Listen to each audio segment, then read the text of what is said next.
The New Dubai, the Land of Fire, the City of Winds. All these are names Azerbaijan and its capital city of Baku go by. Azerbaijan is a stunning, starkly underrated travel destination. A country that, thanks to its income from the booming oil industry, is developing at a rapid pace. A country where a surprisingly modern, high-tech capital meets millennia of history and baffling natural phenomena, mud volcanoes to just name one. So let's take a closer look at Azerbaijan. Where is it even located? Let's take a look at its history, its culture, where to stay, what to do, and of course, visa options. As always, you will find the timestamps down below so you can jump back and forth between topics, as well as links to the activities that I mentioned, and of course, any other resources you might need to organize your digital nomad lifestyle. Azerbaijan, officially the Republic of Azerbaijan, is a transcontinental country located at the boundary of Eastern Europe and Western Asia. It is part of the South Caucasus region and is bordered by the Caspian Sea, Russia, Georgia, Armenia, Turkey, and Iran.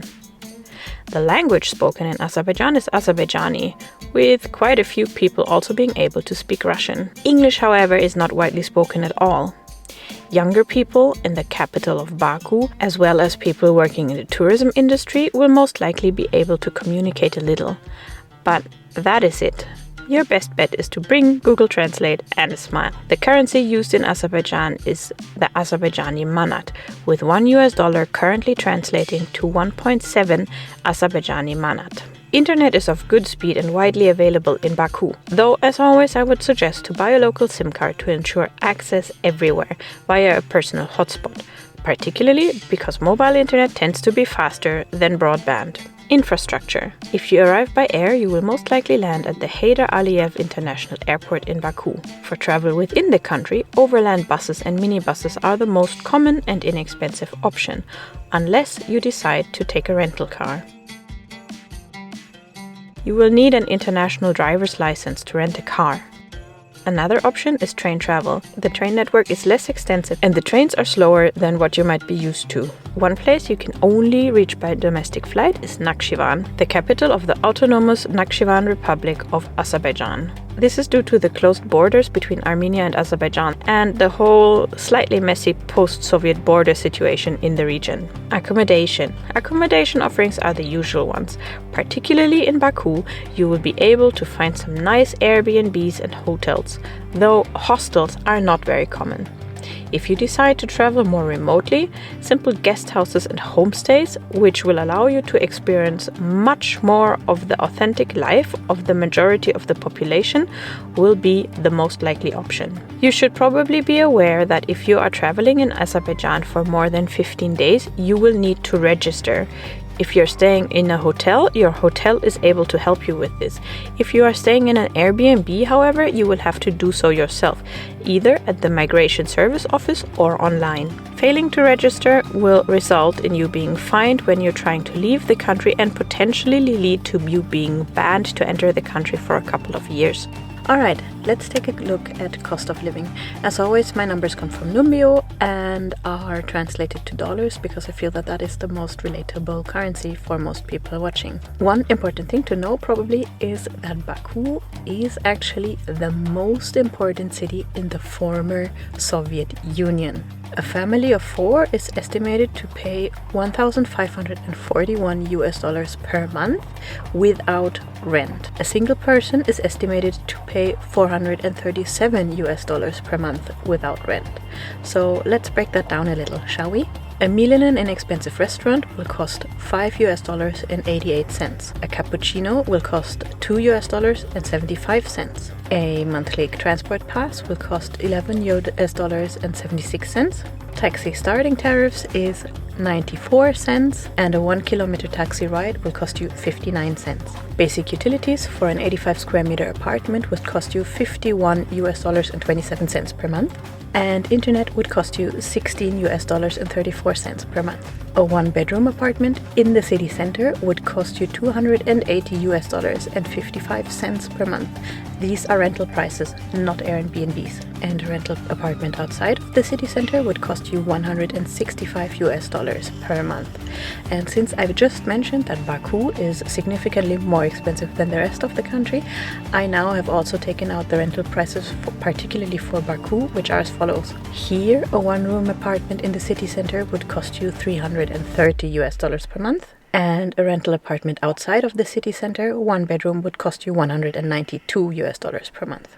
So you see that there is quite a difference in where you choose to stay when it comes to rental prices here. The most likely base for you is Baku, the capital and the city of winds. While the digital nomad and expat community is still quite small here, it does exist, and this would be the place where you are most likely to make new connections. With its 2.2 million inhabitants, the modern capital also is the place where you will find the most reliable digital nomad infrastructure, such as reliable internet and a good choice of housing.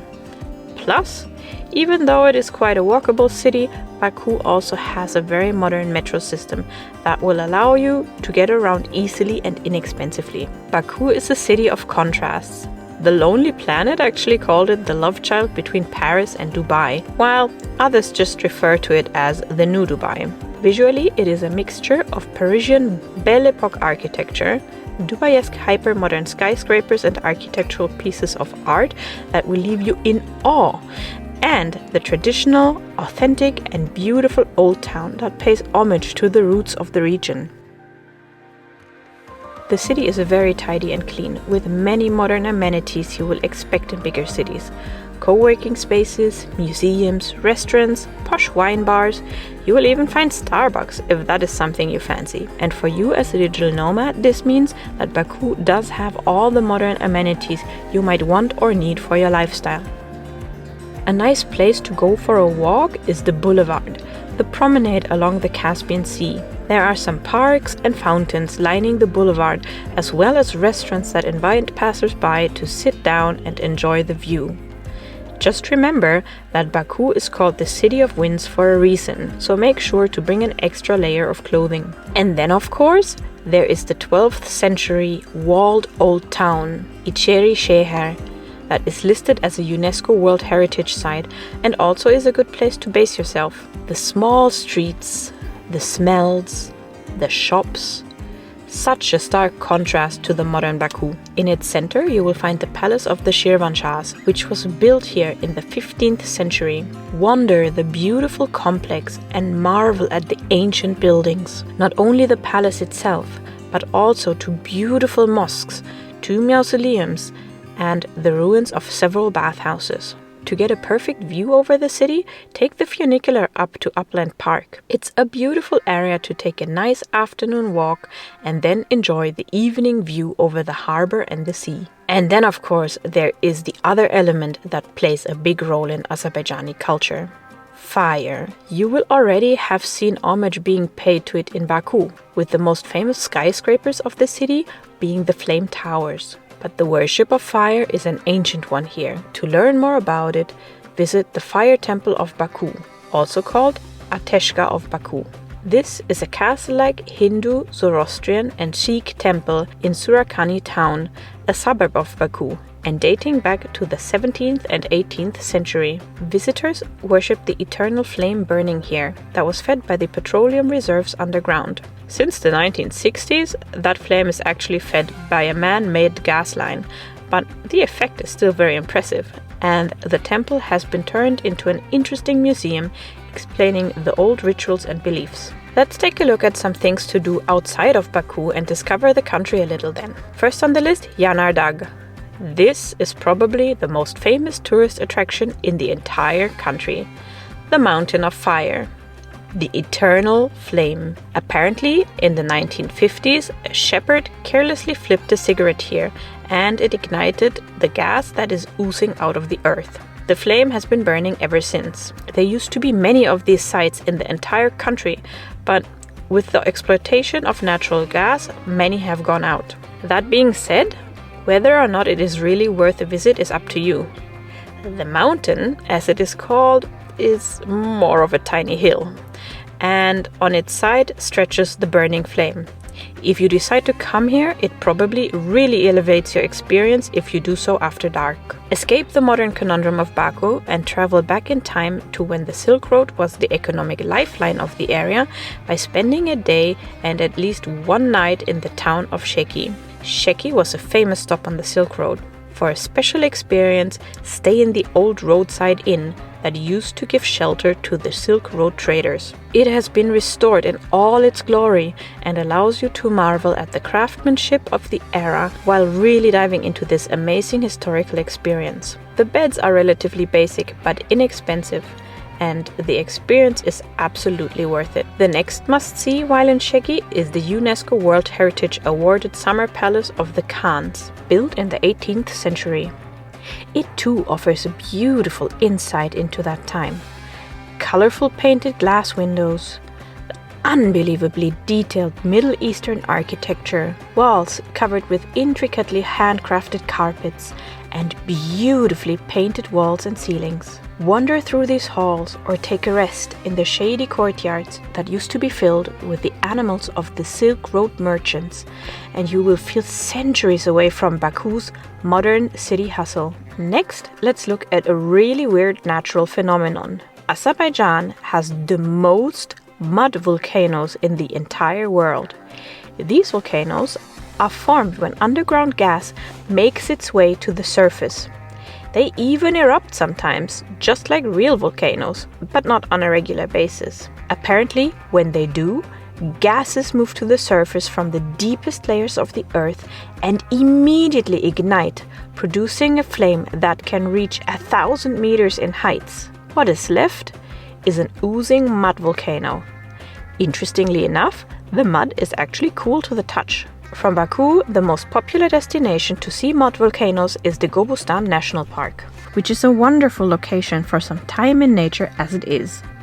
And it houses another historically very interesting site, the UNESCO-listed Gobustan Petroglyph Reserve. Come here to admire thousands of rock engravings depicting hunting scenes, people, ships, constellations, and animals.